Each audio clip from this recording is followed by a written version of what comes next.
사람의 됨됨이는 그가 어려운 일을 당했을 때 그것을 어떻게 처리하느냐를 보면 알 수가 있습니다. 마음이 작은 사람은 무슨 문제가 생기면 지엽적인 이슈에 매달려서 큰 것을 놓칩니다.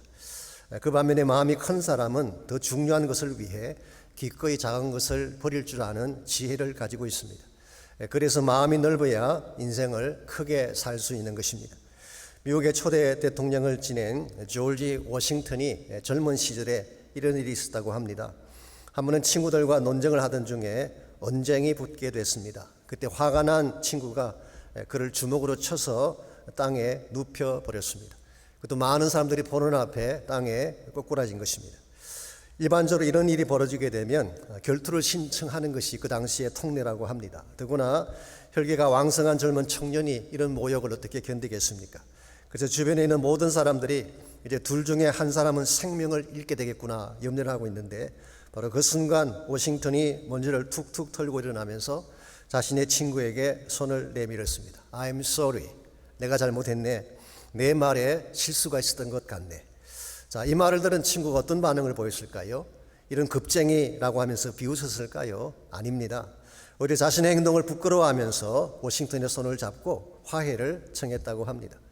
여러분 생각에 조지 워싱턴이 겁쟁이였기 때문에, 비겁자였기 때문에 I am sorry라고 말을 했을까요? 아닙니다. 오히려 비겁한 사람은 그런 말을 못합니다. 그 말을 하면 약자로 보일까 봐 오히려 자기를 변명하는 것을 많이 보게 되죠. 그래서 비겁하거나 연약한 사람은 오히려 이런 말을 할 수가 없습니다. 그런데 정말 무엇이 큰일이고 작은지를 구별할 수 있는 사람은 이런 사과를 하고 먼저 손을 내밀 수가 있는 것입니다. 조지 워싱턴이 이와 같이 큰 마음의 그릇을 가졌기 때문에 우리가 잘 아는 바처럼 미국의 독립전쟁을 승리로 이끌고 초대 대통령까지 역임하게 된 것입니다. 여러분, 우리의 마음을 넓혀야지 인생의 안목이 넓어지는 것입니다.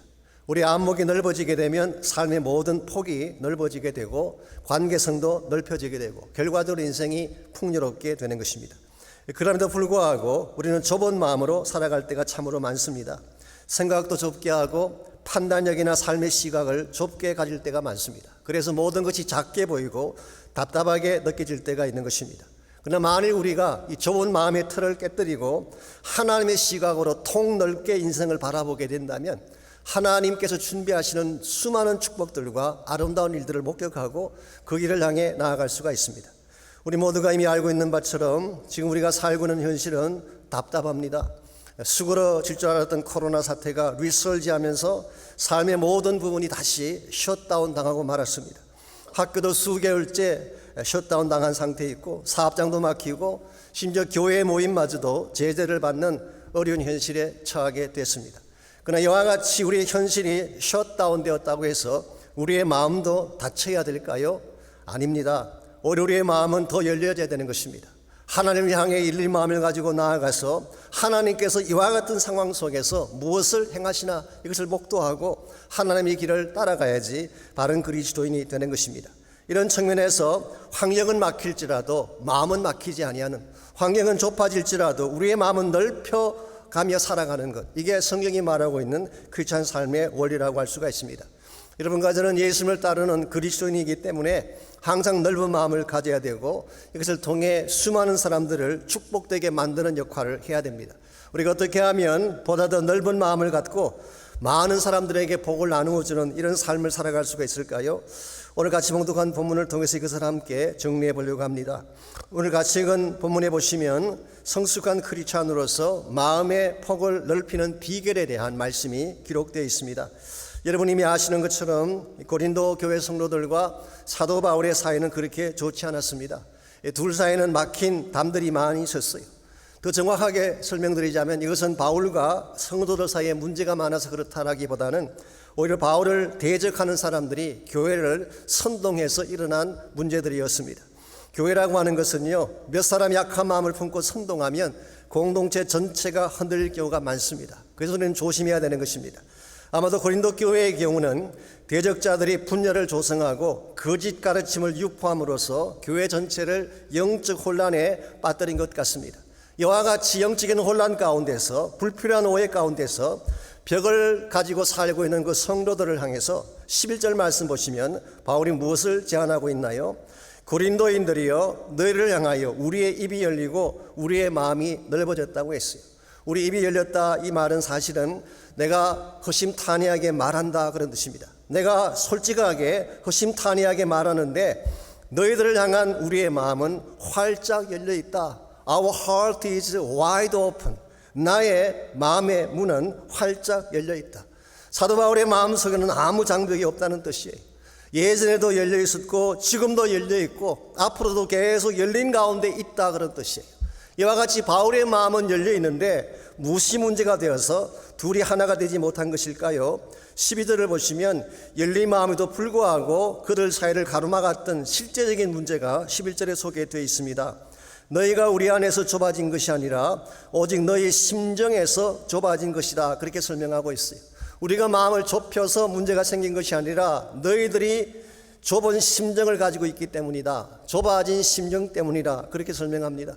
이렇게 심정이라는 단어가 나오죠. 일반적으로는 마음 혹은 heart라고 번역할 수 있는 단어입니다. 그런데 킹 제임스 버전을 보면 좀 다르게 번역을 해놓았어요. bowels, 창자라고 그렇게 번역을 했습니다. 창자가 좁아졌다 그렇게 번역을 한 것입니다. 이게 무슨 뜻일까요? 사실 헬라어 원어를 보게 되면요, 문자적으로는 킹 제임스 버전이 바르게 번역한 것입니다. 헬라말로 스플라크나라는 이 단어는 내장이나 창자를 의미하는 것입니다. 그런데 고대 사회에서는 인간의 감정이 어디 있느냐? 이 내장에 있다고 믿었어요. 그래서 이모션이 정착되는 것이 바로 창자나 내장인 것입니다. 그래서 창자가 아프다 그 말은 감정이 상한다 그런 뜻이에요. 창자가 뒤틀린다 그러면은 마음이 꼬였다 그런 뜻이 되는 것입니다. 그래서 오늘 본문에서 너희 심정이 좁아진 것이다 이 말의 뜻은 감정적으로 너희들의 마음이 닫혔다, 감정적으로 마음이 꼬였다 그런 뜻을 가지고 있습니다. 객관적인 팩트 때문에 일어난 문제라기보다는 감정이 상해서 마음의 문을 닫은 케이스를 설명하는 것입니다. 오늘날도 이와 유사한 현상이 많이 일어나고 있습니다. 두 사람 사이에 문제가 생겼을 때 가만히 들어보면요, 실제적인 팩트보다도 감정적인 요소 때문에 마음이 다치는 케이스를 흔히 볼 수가 있어요. 예를 들어서 섭섭한 생각이 들면 두 사람이 어떤 케이스든 마음이 갈라지게 돼 있어요. 나를 섭섭하게 대하면은 뭐 이것이 옳으냐 그러냐에 상관없이 마음이 다치는 것입니다. 때에 따라서는 사고의 비약, 전혀 그런 뜻으로 말한 것이 아닌데 혼자 비약을 해서 상처를 받는 경우도 많이 있어요. 제가 언젠가 소개해드렸던 오한수 기씨가 쓴 책 부부 살아 말아 그 책에 보게 되면 아들의 밥 위에는 계란 후라이를 얹어주고 남편 된 자기 밥에는 계란 후라이를 안 얹어주었다고 해서 심하게 다투고 집을 나간 남편에 대한 스토리가 나와요.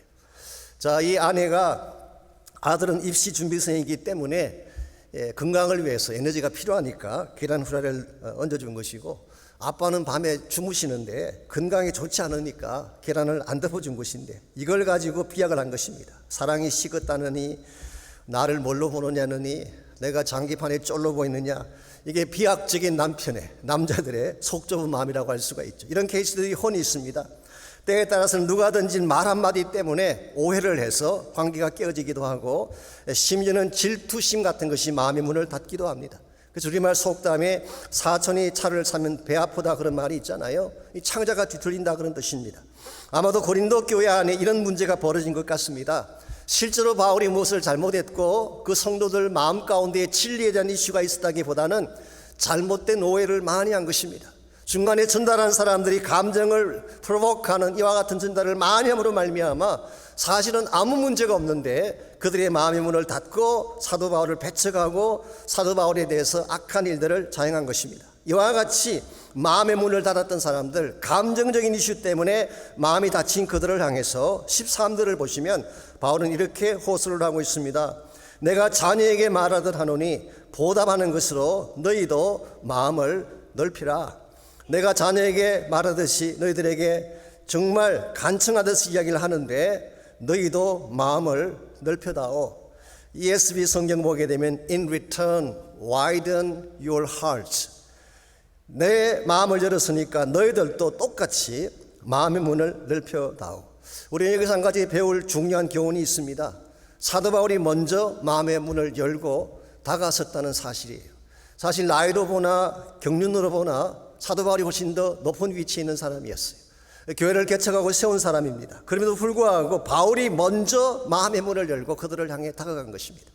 자신을 배척한 그 사람들을 향해서, 자신을 내쫓았던 그 사람들을 향해서 오히려 바울은 나는 아직도 너희들을 사랑한다, 너희들을 위해 기도하고 있다, 너희들을 축복할 용의가 나에게 있다, 이러한 마음의 자세로 먼저 문을 열고 다가서는 바울의 모습에서 우리는 넓은 마음을 읽어볼 수가 있습니다. 큰 통의 아량을 읽어볼 수가 있습니다. 오늘 우리의 삶에도 이와 같은 것들이 필요합니다. 우리 마음이 넓어지게 되면, 아량을 갖게 되면 깨어진 관계를 얼마든지 축복으로 만들 수가 있는 것입니다. 그러나 실제로 우리 삶 가운데는 굉장히 반사적인 것들이 리액티브합니다. 누가 뭐라고 하면 참지를 못해요. 즉각적으로 보복하는 케이스도 있어요. 충동적인, 임펄시브한 이와 같은 감정적인 마음을 갖고 있기 때문에 이 사회가 갈라지고 우리 공동체가 깨어지는 것입니다. 오늘날 한국 사회가 갈라지고 다투는 이유가 대부분 이것 때문 아닙니까? 우리 그리스도인들은 이것을 좀 넘어서서 마음의 문을 넓혀야 됩니다. 여러분, 교회가 넓어지려면 마음이 먼저 넓어져야 되는 것입니다. 하나님 나라가 확장되기를 정말 원한다면 하나님의 백성된 우리의 마음이 넓혀져야 되는 것입니다. 그래서 오래전에 빌리 그레임이 이런 말을 한 적이 있습니다. 세상을 정말 변화시키기를 원한다면 너희들의 마음을 먼저 넓게 가지라, 이런 충고를 했었어요. 좁은 마음을 가지고 어떻게 세상을 변화시킬 수 있겠어요? 우리의 마음을 넓히고 포용적으로 많은 것들을 수용하며 사랑으로 그들을 덮을 수 있을 때에 사람들이 감동을 받고 하나님께로 나아오게 되는 것입니다. 이런 측면에서 마음을 넓힌다고 하는 것은 건강한 크리스찬 삶을 사는 데 있어서 대단히 중요한 과제가 아닐 수 없습니다. 오늘 우리의 마음은 어떠한지 모르겠어요.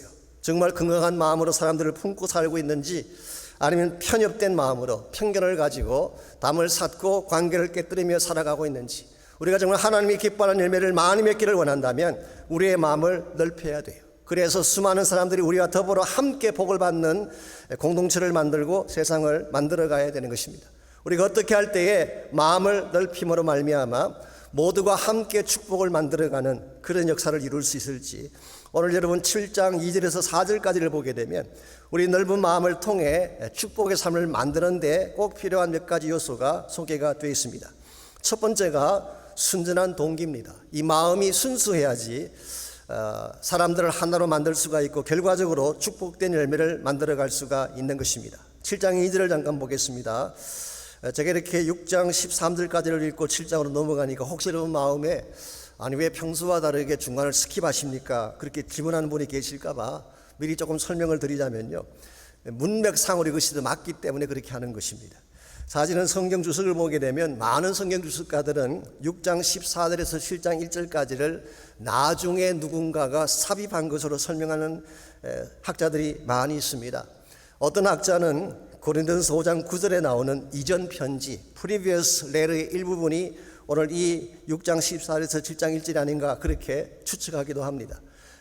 previous letter는 아시죠? 고린도전서를 서기 전에 보냈던 편지, 거기에 보게 되면 음행하는 자와 사귀지 말라는 내용이 나와요. 그래서 아마 이와 같은 맥락이 같기 때문에 오늘 이 스킵한 이 부분을 previous letter의 한 부분이 아닌가 추측하기도 하지만 그 모든 것은 추측이지 확실한 것은 아닙니다. 저는 어떤 이론을 제시하든 간에 한 가지 분명한 것은 이 본문도 바울이 썼다는 사실이에요. 그래서 폴라인 어터십에는 아무런 문제가 없습니다. 바울이 썼는데 다만 문맥상 본인이 스킵했다고 보는 것이 옳습니다. 6장 13절에서 7장 2절로 가는 것이 문맥적으로는 더 연결이 맞는 것 같은데요. 한번 읽어보시면 금방 알 수 있습니다. 제가 13절 마지막 부분을 봅니다. 너희도 마음을 넓히라 그렇게 권면을 했죠. Open your heart. 그리고 7장 2절로 가보면은 마음으로 우리를 영접하라 그랬어요. 이 말도 사실은 마음을 넓히라는 말과 똑같은 말입니다.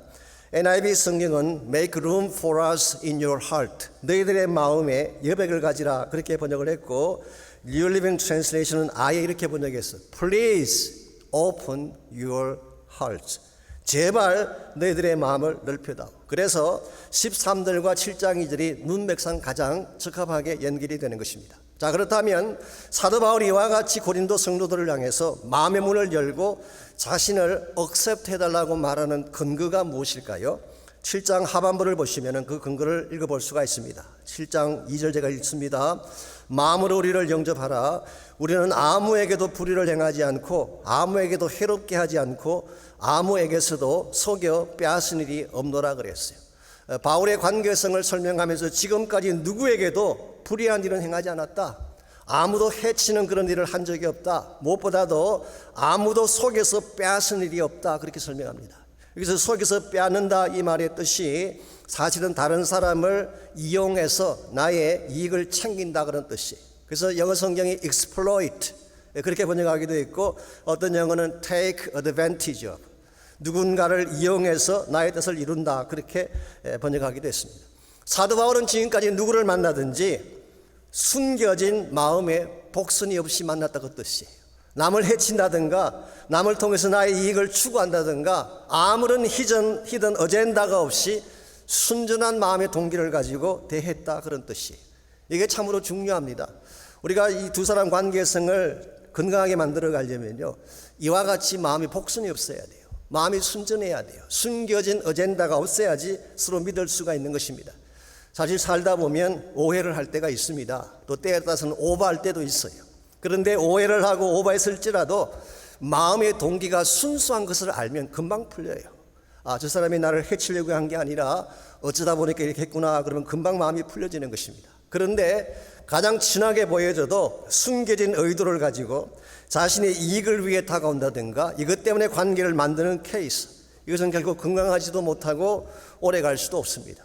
이해관계가 끊어지게 되면 이용 가치가 없어지게 되면 가차 없이 버릴 수가 있기 때문에 그런 것입니다. 그러므로 우리 그리스도인들은 누구를 만나든지 무슨 일을 하든지 동기가 순수해야 돼요. 그래야지 관계성도 건강해지고 우리 스스로가 누리게 되는 축복도 아름다워지게 되는 것입니다. 오래전에 이솝이 쓴 우화 중에 염소와 당나귀라고 하는 재미있는 이야기가 있습니다. 이 당나귀와 염소는 한 집에 살면서 친하게 친구처럼 살았습니다. 그런데 이 밥 먹을 때가 되면 항상 이 염소의 마음이 상하는 것입니다. 왜냐하면 주인이 당나귀에게 먼저 좋은 음식을 주고 나중에 남은 찌꺼기를 염소에게 주었기 때문에. 그래서 항상 이 문제는 밥그릇에서 시작됩니다. 이해관계에서 시작되는 것입니다. 그래서 마음에 좀 상한 마음을 가진 이 염소가 어떻게 하면 당나귀를 좀 조정을 해서 주인으로부터 미움을 받게 할까 궁리를 하던 중에 하루는 당나귀에게 다가가서 이렇게 제안을 했습니다. 당나귀야, 너는 하루 종일 무거운 짐만 지고 죽도록 일만 하니까 딱해서 볼 수가 없구나. 친구로서 너를 사랑해서 하는 말인데 앞으로는 꾀병을 좀 부려서 쉬도록 해라 그렇게 이야기를 했어요. 그리고 구체적으로 어떻게 하면 꾀병을 부려서 쉴 수 있는지 방법까지 알려주었어요. 이 말을 들은 당나귀가 염소가 시키는 대로 일부러 벽에 몸을 부딪혀서 몸을 퉁퉁 붓게 만든 후에 끙끙 앓아서 눕게 됐습니다. 이것을 보는 주인이 의사를 불렀어요. 저렇게 퉁퉁 부은 몸을 고치려면 무엇이 필요합니까? 그랬더니 의사가 진찰을 한 후에 간단합니다. 염소의 간을 삶아 먹이면 곧 낫게 될 것입니다. 어떻게 됐을까요? 당나귀를 이용해 보려 했던 염소가 자신의 꾀에 걸려서 죽게 된다는 이야기. 자기 밥그릇을 챙기기 위해서 친구를 이용하면 안 된다, 이런 교훈을 담고 있습니다. 우리가 세상을 살 때도 그렇고 신앙생활 할 때도 마찬가지인데요. 항상 동기가 순수해야 돼요. 상대를 컨트롤하고 자신의 이익을 위해서 이 머니플레이트 하려고 하는, 상대를 이용하려고 하는 그런 마음을 갖게 되면 절대로 관계가 오래 갈 수가 없습니다. 세상 사람들이야 서로 속이고 또 서로 속아가면서 사는 것을 보게 되죠. 서로의 이익관계를 위해서 만나기도 하고 헤어지기도 합니다. 그러나 우리 그리스도인들은 그렇게 살아서 안 된다는 것입니다. 최소한 우리 크리스천들은 하나님을 아는 여러분과 저는 우리 마음을 순수하게 만들어서 정말 진실이 통하는 삶, 내 마음속에는 감동이 전달되시는 삶을 살아가야지 하나님이 우리를 사용해 주시고 우리를 통해 더 많은 자들이 복을 받게 되는 것입니다. 이와 같이 우리가 정말 함께 축복을 만들어 가려면 1차적으로는 순전한 마음을 가져야 됩니다. 두 번째로 사랑의 열정을 가져야 됩니다. 사랑의 열정.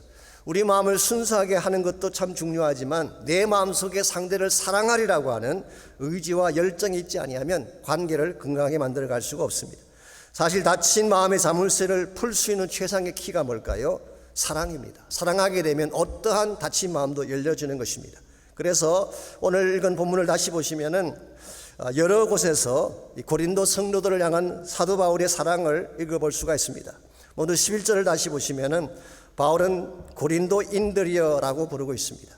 이 코린티언스, 고린도인들이라고 이렇게 직접 이름을 부르는 예가 많지 않습니다. 지명을 부른 경우는 있지만 고린도 사람들의 이름을 부르는 경우는 많지 않아요.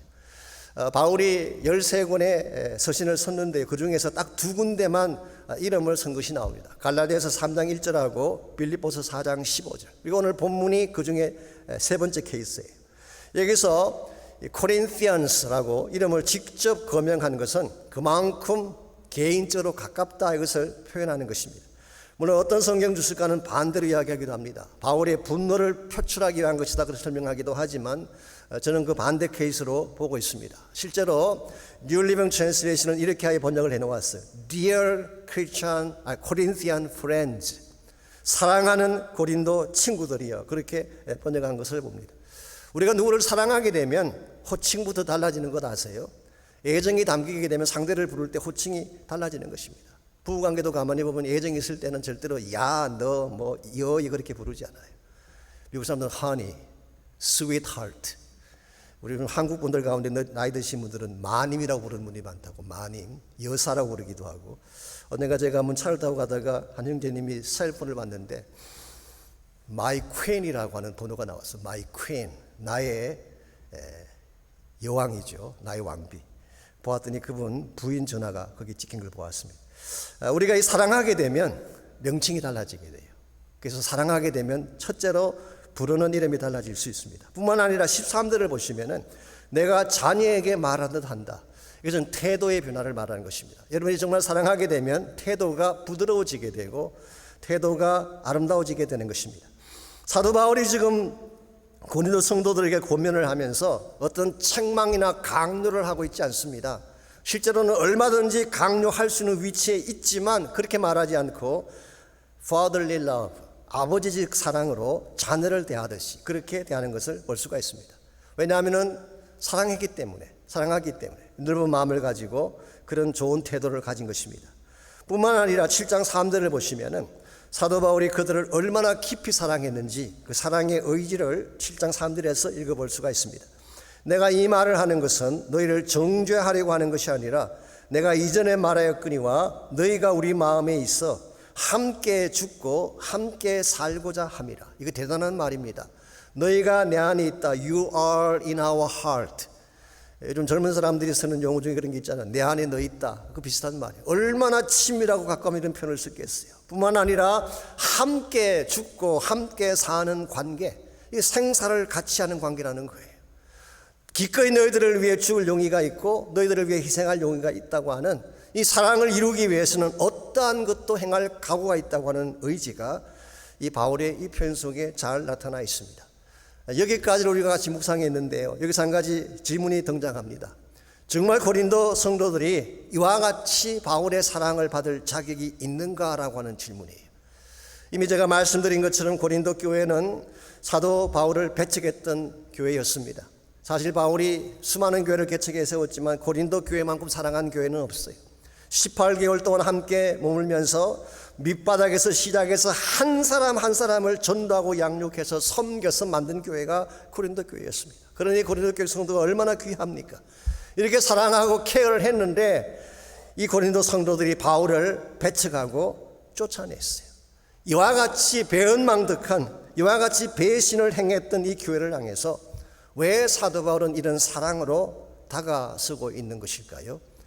가능한 설명은 하나밖에 없습니다. 이와 같은 종류의 사랑을 그가 경험했기 때문에, 하나님이 그를 사랑하실 때에 이와 같은 모습으로 사랑하신 것을 경험했기 때문에 본인도 이 사랑을 그들에게 나타나게 된 것입니다. 마치 누가복음 15장에 나오는 아버지의 사랑을 연상케 하고 있어요. 이 탕자가 넉마를 걸치고 돌아왔을 때에 아버지가 제일 먼저 달려나가서 그의 목을 안아주었다고 성경은 기록합니다.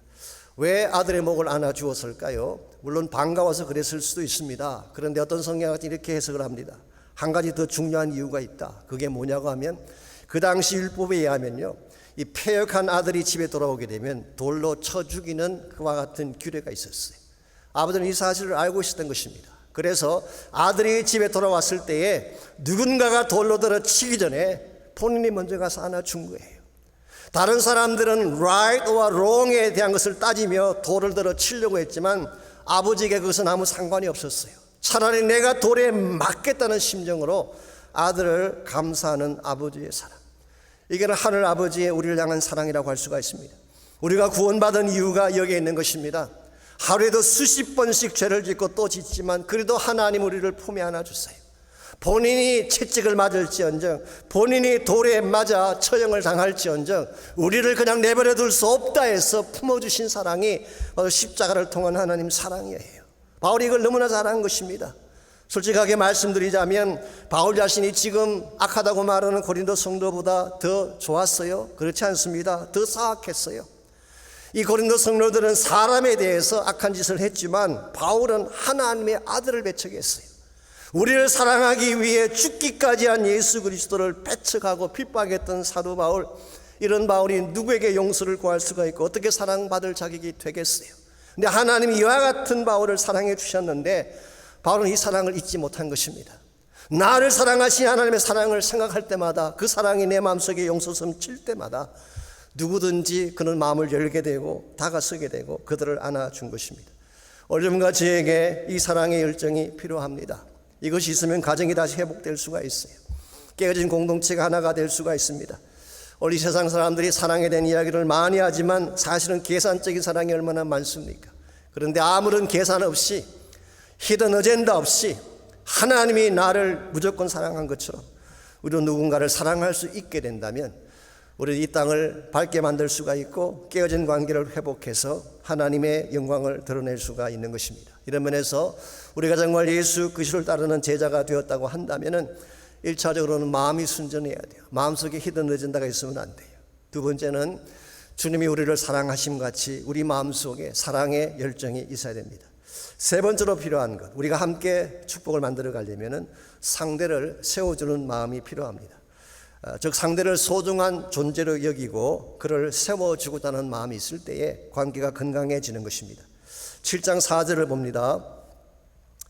나는 너희를 위하여, 너희를 향하여 담대한 것도 많고 너희를 위하여 자랑하는 것도 많으니 내가 우리의 모든 환난 가운데서도 위로가 가득하고 기쁨이 넘치는도다. 우리말 번역도 번역을 잘했습니다마는 NIV 성경을 보면 이렇게 번역이 되어 있습니다. 솔직히 말하건대 I've spoken to you with great frankness. 내가 솔직히 말하건대 너희가 너무 자랑스럽구나. I take great pride in you.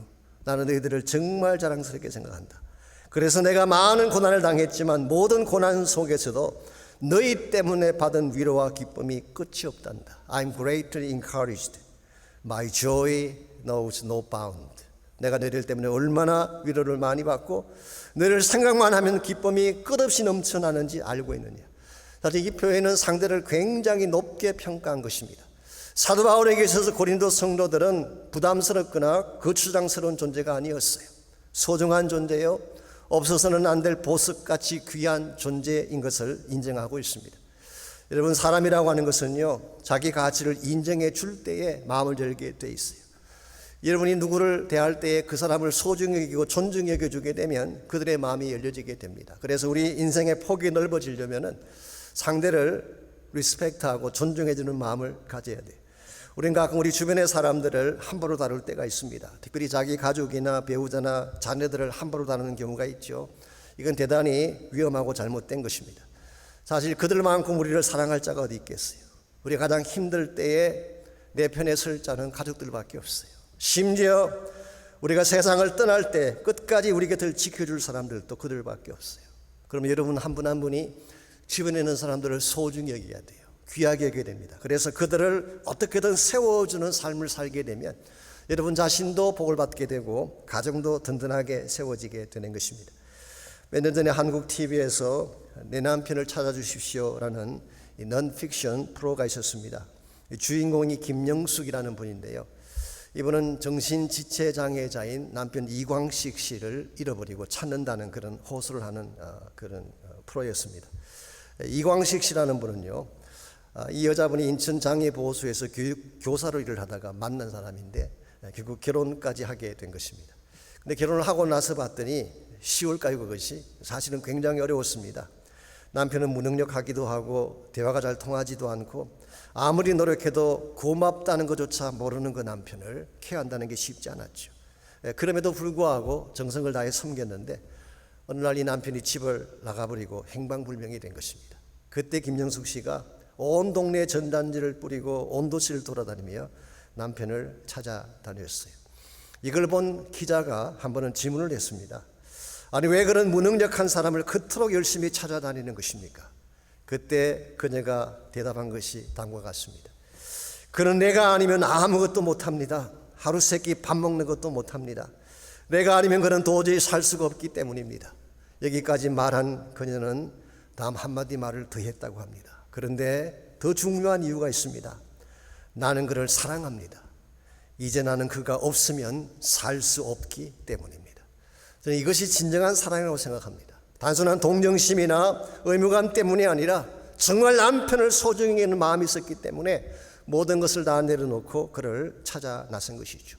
우리에게 이와 같은 마음이 있게 되면요, 관계성이 건강해지고 우리의 가정과 우리 사회가 밝아질 수밖에 없습니다. 그래서 세상 사람들이야 계산적으로 살고 자기 이익을 따라 살기도 하고 때로는 속이기도 하고 속기도 하며 그렇게 살아갈지라도 여러분과 저는 그렇게 살아서는 안 돼요. 정말 순수한 마음을 가지고 깊은 사랑을 가지고 어떻게든 상대를 축복하며 세워줄 마음으로 살아가게 된다면 우리의 모든 관계가 더 아름답게 변할 수가 있는 것입니다.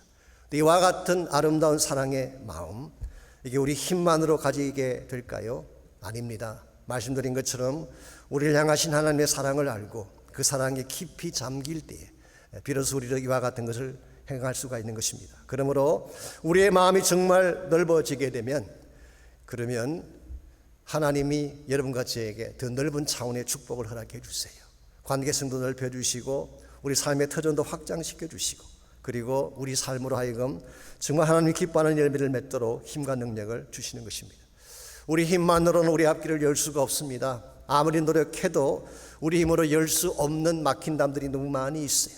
이미 우리가 경험하고 있는 것처럼 코로나의 현실, 우리의 힘으로 넘어갈 수가 있을까요? 안 됩니다.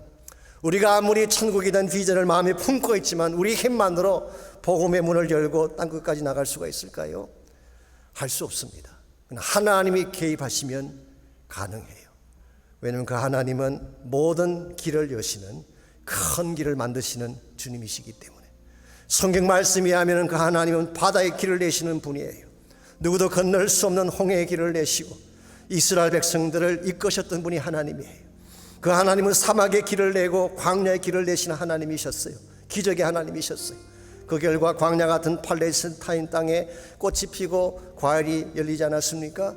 바로 그 하나님은 오늘 여러분과 저의 하나님이 되셔서 우리 인생에 막힌 모든 것을 뚫어주세요.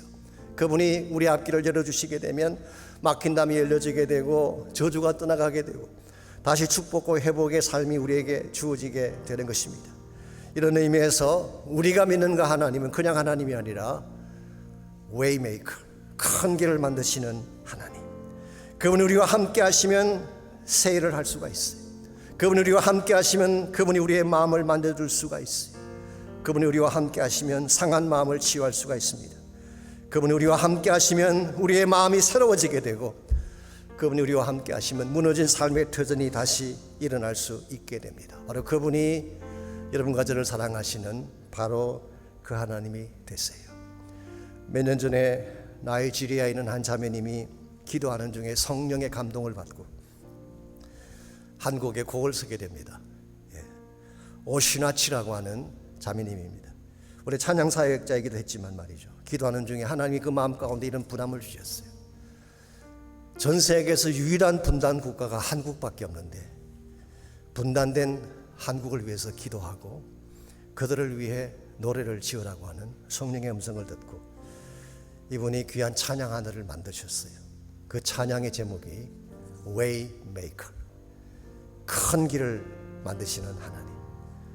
He is a Waymaker, 큰 길을 만드시는 분. He is a Miracle Worker, 기적을 행하시는 분. He is a Promise Keeper, 약속을 이루시는 분. He is light in the darkness, 어둠 속에 빛이 되시는 분. 그분이 바로 우리의 하나님. My God, that is who you are. 나의 하나님, 바로 이분이 나의 하나님이심을 내가 믿습니다. 여러분 마음속에 이 고백이 필요합니다.